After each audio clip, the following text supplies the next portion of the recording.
Hey folks, it's Frithgar here, how you doing? Welcome back to Farming Simulator 19 here in Erlengrat. I didn't like that approach, and the thing with the guy that was the lead developer on it, the main guy, Caspian he was called, or is called, he would not take criticism. When people said, look, we don't like this because, all of these different reasons, and you know, you could lay out a whole logical series of explanation. He would not take the criticism. He would not listen to how people wanted things. It was very much, no, it's this way, that's it. I'm not open to discussion. This is, I'm not interested in what anyone else thinks. And I really didn't like that approach. It wasn't open and obvious all the time, but there was very much a strong vibe of my way or the highway. I'm not interested in what you, the consumer, wants. I'm not interested in what you think is or isn't fair. I'm going to do it like this. Now, some people admired that. Some people thought, yeah, that's good. You know, we've got a developer who's sticking to his vision. But there's sticking to your vision, and then there's doing things in such a way that is just going to end up having an unbalanced game that is ultimately going to drive people away and stop them from wanting to play it. And if you are building up a game, or if you are, from the player's point of view, if you're investing time and energy in a game, you want the game to be balanced. You don't want a game that is horribly unbalanced. Because if you go and you start playing the game and you can see from the beginning that it is a horribly unbalanced game, what's going to happen is that other players will see that as well. And they won't think, oh, this game is really good. Look, I've got this balance thing here. It's working in my favor. I can go and I can do anything I want. What happens is that eventually people get on the receiving end of the unfairness part, and then they stop playing the game. And so if you've got a game that is inherently unbalanced from the start, it makes it an unenjoyable gaming experience for a lot of people. And so then they leave. There are not very many people these days who will stay loyal to a game that doesn't provide a balanced, enjoyable experience. I mean, there are some who say, well, the game used to be really good, so I'll stick with it through this, and hopefully we'll come out the other side with something that's a little bit more polished. Most people aren't like that. Most people just stop playing. And if a game like Chronicles of Illyria needs to have a large community, he had the vision that he laid out for his game. This game basically isn't going to work unless you've got 10 to 15,000 people playing the game. Now, that's not a huge amount, really. For an online game, 10 to 15,000 is not a massive amount that you need to have. You get away with 5,000 people, and so many online games have got 5,000 or more people. So that bit in itself wouldn't be the problem. You would get the players there, so you could start out with that. But if the game is too unbalanced, if you get one person that's able to cause a whole load of destruction and mayhem, and that person is just gotten really lucky and has gotten this destruction and mayhem just when they've started the game, they've got no investment in that game. There's nothing for them tying them to that game. They've got this super OP move suddenly, and they can do anything they want. So they go along, they destroy large areas of the map, and towns and cities don't really exist in the game to start with. Is what players build up. If you want a house, every rock has to be found and placed. Every piece of timber has to be found and placed. If you want to build a house, you've got to build the house. This is one of the selling points, or it was one of the selling points of the game, and overall, for a fantasy game, I love this idea. I thought this was an amazing, fantastic thing. It was really, really positive. It was something that could work. You got all this time and investment that could go into the game. You could build up entire cities. Groups of players all get together and you build up entire cities inside the game. And that is something that was going to be amazing. It was genuinely going to be brilliant. But then you get someone who hasn't invested any time at all into building up the city into building up their own property. They just sort of turned up and had the 1 in 100,000 chance of getting a character that can shoot fireballs. And what is there to encourage that player to not blow up the city? Nothing. There is no incentive for that player not to do it. Now, if that player is like a lot of people, myself included, a lot of people, you get that ability, oh look, we can just go and destroy everything in front of us, you're going to want to give it a go. You're going to want to try this out. Now, that's not necessarily to say that the person would, but 9 times out of 10, yeah, they would. So you've then got a new player who's got nothing invested, who is able to destroy large chunks of a town. Destroying large chunks of town means that they're blowing up your house that you've spent months working on. You've worked in-game, you've built up assets in-game so that you can build your house and so on, and then suddenly it's destroyed by a random player who just happened to get lucky with a really powerful spell. What do you do then? Like, everything that you've worked for has now just been destroyed. The game devs aren't going to give it back to you because the game's working as intended. You've lost the lot. Me? I just stopped playing. That's the kind of thing that causes me to completely lose motivation and give up, stop playing. Happened in EVE Online. I loved playing EVE Online, but EVE Online, when I went back to it after a few years of not playing to just try it out again and see some of the changes, and there were balance changes, things that had gotten more difficult to do and so on, and I really liked those. I thought they were absolutely fantastic. But there was also balance changes in there that they'd made to make some things more difficult. And I had a spaceship that was particularly expensive. It was a really, really good combat ship that would take on just about anything. And it cost me it was probably half of my total value, and by that time I'd invested a lot of time into the game over the years, and so that total value was a lot of money. That represented a significant chunk of time investment in order to be able to get that. I'll tell you what, we'll just leave that one there for a second, and we will go over to this one and start the next job. Why are you over here? Okay, I'm not quite sure what's going on there, but we'll go and get this job going up here. We've got 2 jobs completed. I took my spaceship out of a station, and it was supposed to be in a relatively safe area, and I got attacked by some random robot that was there. It was a random drone that was flying around. It was an NPC thing. It wasn't another player. If it had been another player, I could understand.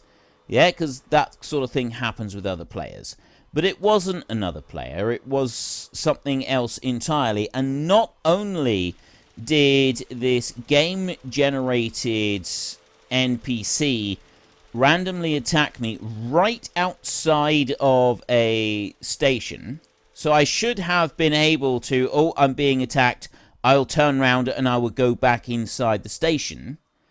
Not only was I not able to do that, because this thing that attacked me, I'd never encountered anything that could hit me as hard as what that thing hit me. I didn't have time to log back to dock back into the station, into the safe zone, to kind of, you know, maybe wait it out or go out with a small ship and find out what was going on. It just blew me up. It one-shotted me, and where it was and how it was felt horribly, horribly unbalanced. And I went and did a little bit of investigation, and there were a number of complaints about this thing being unbalanced and being able to one-shot you, and it shouldn't be able to one-shot you, and so on. It seems that maybe it shouldn't have randomly targeted me. It may have been attacking another player and then somehow attacked me. There's the possibility that that was a bug. I don't know really about that bit, whether that was a bug, me getting attacked like that or not, but I completely lost interest in the game at that point. I just lost roughly half of my digital assets in EVE Online, and by that point I was flying freighters full of really valuable cargo around on a very regular basis. So I had invested a lot of money into this combat ship so that I could do the difficult NPC combat missions, which I quite like doing. I quite like the challenge of them. They were difficult to do, and I had previously lost ships to it, but I'd kind of worked out the best methods of approach for it, and I was able to handle myself in space. Not so much with the PvP. I wasn't particularly interested in PvP. That wasn't really my thing. But just playing the game in general. But then this one little thing happened. If it had been another player, fine. I've lost half of my digital assets. That's not the first time that that's happened. I actually lost almost everything before now because I loaded everything up into a ship to move it when I was a bit more experienced with that game, and I did lose the whole lot. So I had to build up from scratch again, but that was my mistake. This wasn't my mistake. This was a balancing thing, and I'd already previously, the day before, lost another expensive ship to another balance tweak that I didn't even realize was there. I had, I'd gone out. It wasn't the really super expensive one, but it was another expensive ship. It was one that represented a significant chunk of change, and I lost that ship. And so I went back to try and salvage some modules off of it, and it was gone. So someone else had beaten me to it. So I was annoyed about the fact that they'd beaten me to it. I hadn't been able to salvage any modules. I was really annoyed by the fact that I had been randomly attacked in an area that was supposed to be safe by this NPC, but then to the next day be attacked outside of a safe station in what is supposed to be safe space in EVE Online, and have a ship worth as much as it was be completely destroyed for no particular reason. I hadn't triggered any particular thing. I hadn't gone to a place where I was getting money, and I knew, and pirates might randomly spawn. This was supposed to be one of the safest places that you can go. All I'd done, the only crime I'd committed, was to undock my ship. Now, the general rule in EVE Online is you don't undock what you can't afford to lose. But you don't expect to undock something from in a safe area of space and lose your ship just like that, instantly. Boom, gone.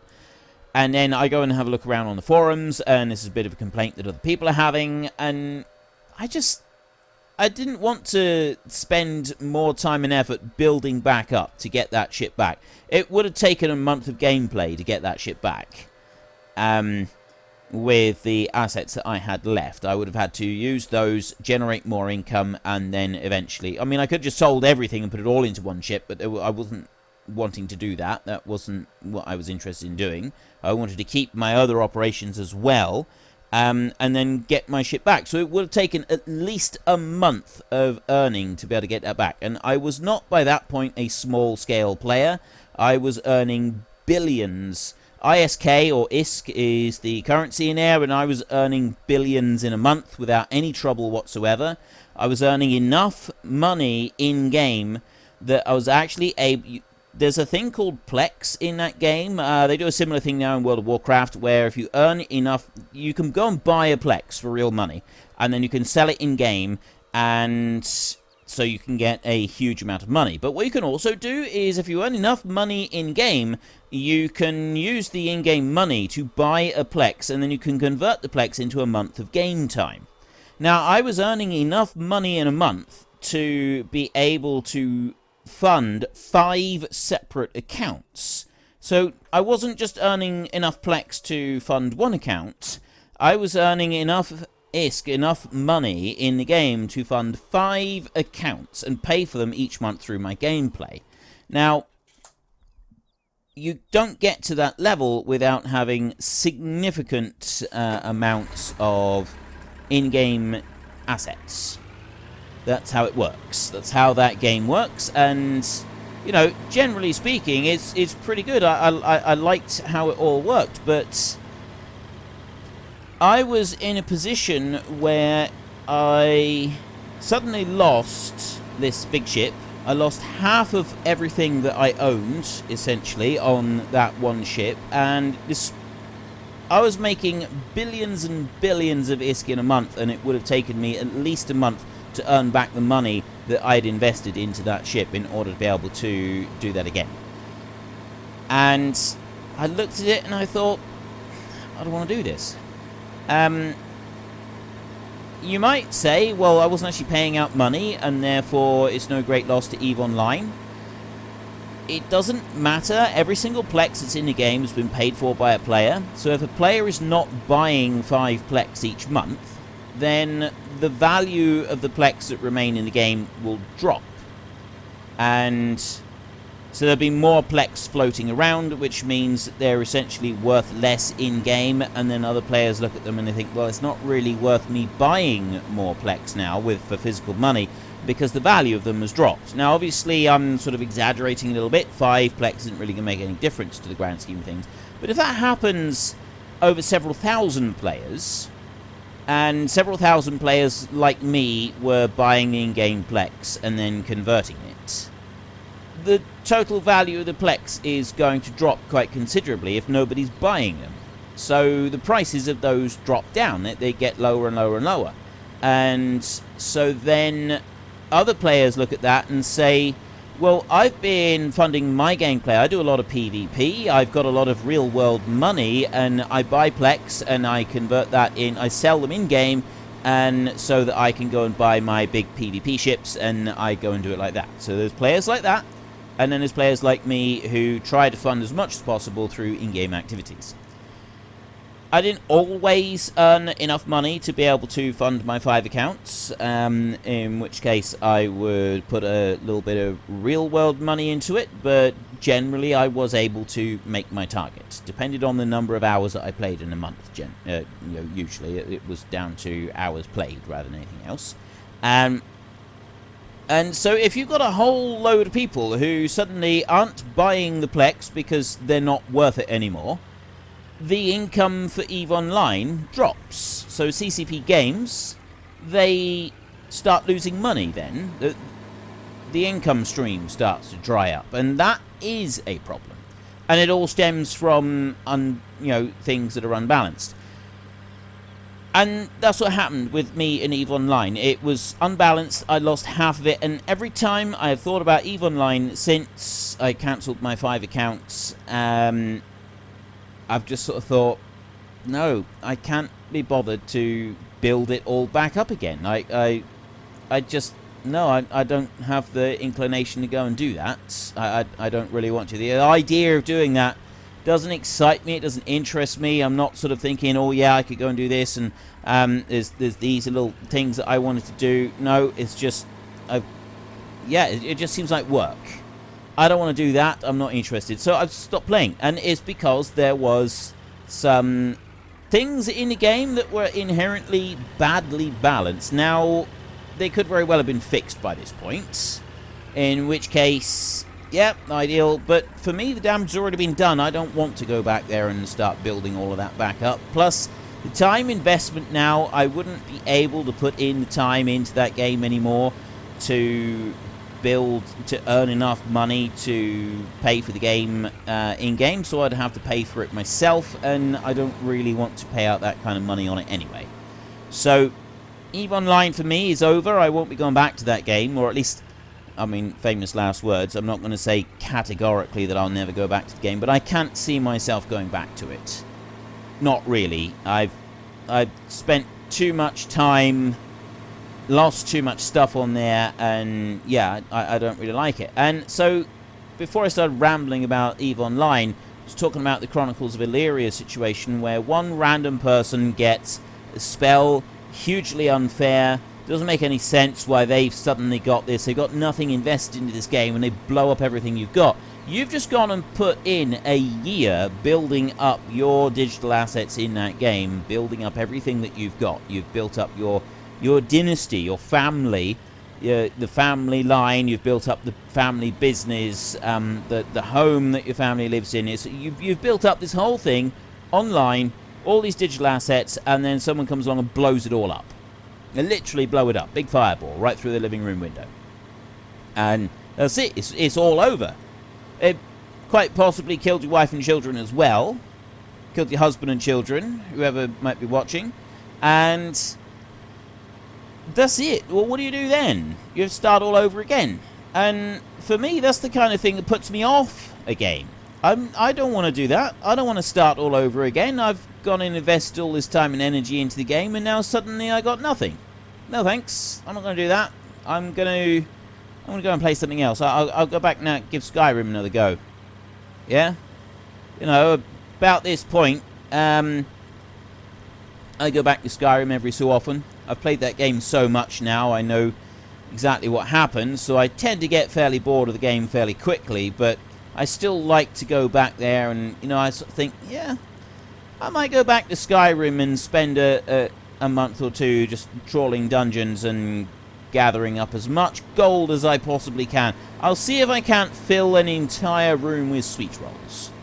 That's going to be my new target. I can't be bothered to stick here with Chronicles of Elyria and give them money, because I'm just going to lose everything again. So I'll go and have I'll get a cellar on one of the houses in Skyrim, and I'll fill it all up with sweet rolls, because that's going to be a lot more beneficial to me. I'm going to get a lot more out of that, personally, than I am staying here in Chronicles of Elyria. So that was my big issue with this game. There was these elements of gameplay that they kept talking about, that Caspian, the developer, kept talking about, that just seemed really unbalanced and unfair. And yes, his argument that, well, in real life some people have like really high intelligence and life isn't fair. We know life isn't fair. That's not why we play games, though. We play games because there are a set of balances in there that essentially do reward hard work. And that's the big difference. You get you do get the anarchist games like Rust, but they're popular on a fringe thing. They're not mainstream popular, and they're not mainstream popular for a reason. Because people don't like, generally, to go to a game that rewards them for logging on by having someone turn up and bludgeon you to death with a stone just because they can. And that is literally all you can do in Rust, is turn up and then get killed by another player. Until you manage to find another player, or you get lucky and you spawn somewhere that isn't right next to a player, and then you've got to stay completely hidden until you've managed to acquire some friends, or you sort of managed to build up your own stuff. The established players there control everything. And that's what makes it difficult in that game. And that's what I don't like about that game. It's Anarchy 99 given real form. And yes, there's definitely a time and a place for that. There's definitely, I mean, it is a bit like EVE Online as well, because EVE Online is sort of, there are no rules in EVE Online. You can do what you like. You can scam people, you can blow people up, you can do anything you like. And I know that when I play that game, or when I used to play that game, I knew that, and I didn't have a problem with that. I didn't have a problem with players blowing me up. I got killed loads of times by other players, in all sorts of different ways. That was nothing unusual, and that was part of the game, and that was expected. And you'd like Rust, yeah, you expect other players to go and kill you as soon as you log into the game. So again, it's kind of it's nothing unexpected, but it's not the sort of thing that is going to go big-time mainstream. At least with EVE Online, there are checks and balances in place to protect the new players to start with, and to help them out and to give them some pointers. Chronicles of Elyria was sort of gearing up to be an awful lot more like Rust and less like EVE in the way that it was going to treat new players. It was basically just going to drop you in and let you do what you wanted. I believe there was going to be an education to start with, but it wouldn't last very long, and then you were on your own, and if your player got killed, that was it. It was game over. You then had to go and buy another player. You had to go and buy another character. You got given, I think the idea was going to be that once your character died of old age, you could then move the soul into your adopted child or something, but it would cost a character slot or something, and you would have this character slot that you'd get one every 6 months through normal gameplay, or one every 3 months, or whatever the average time expected for using up a life would be, and then any on top of that you'd have to buy them as extra.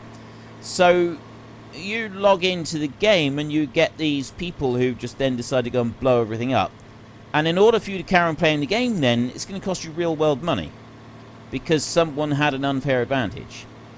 And that's what I didn't like.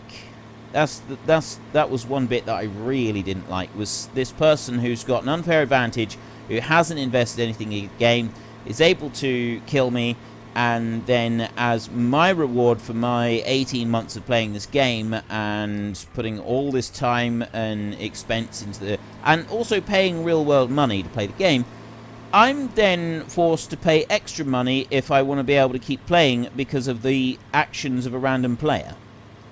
And that really didn't seem like something that I liked. Like the mechanic, all the mechanics around that, and the supposed balance that was being talked about didn't sit well. I didn't like that idea at all. So that was, there were aspects of this game that I really loved, and then there were aspects of this game that I looked at and I said, I can't see that this is going to work. I just cannot see that you're going to be able to make this work on a large scale with a lot of people. It just doesn't seem to mesh well. And it seems that I was not alone in that assessment, that it's probably not going to work. There were a lot of other people that were thinking similar things. I've seen all kinds of posts on the forums and that about people who thought that it was going to be unfair. You obviously had the die-hard protectors of the realm who would take no criticism about any aspect of the game, and these are also the ones that ended up losing thousands of dollars or pounds or euros or whatever money it was that denomination that they used. They invested lots and lots of money into this game that didn't exist, buying up things that would one day exist on the promise of Caspian, and then the rug was all pulled out. All pulled out from under them, and that was it. It was game over. There was no more game. That it was not going to exist. He had taken your money and was not going to do anything. So, ultimately, Chronicles of Illyria turned out to be a big bust. It was not as advertised. It had the potential to be a really cool game. There were aspects of it that I didn't particularly like, but generally speaking, it had a lot of elements that I thought would be pretty cool. So, I would like to see something like this come along in the future, but not be a massive, great big Kickstarter con, and actually be a game that delivers. Is really what I'd like to see. But anyway, that's great and all. What I would really like to see is both the Chronicles of Illyria type approach. So we've got the ultimate simulator game.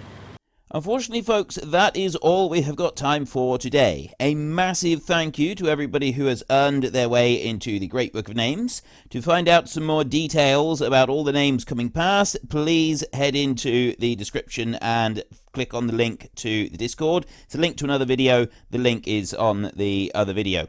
Please also consider checking out the links there for Nitrado, who provide gaming servers for games like Farming Simulator, Minecraft, Ark, and several others. And there's also Fanatical, who will help support your gaming habit by providing you with cheap games and also giving me a small commission on anything that you buy using my link. If you've enjoyed this particular video, then please head down below and give us a like. And if you really enjoyed it, then please tell your friends all about me. Get them to come and watch as well. That would be awesome. And until next time, thank you very much for watching. This is Frithgar. Goodbye, and see you later.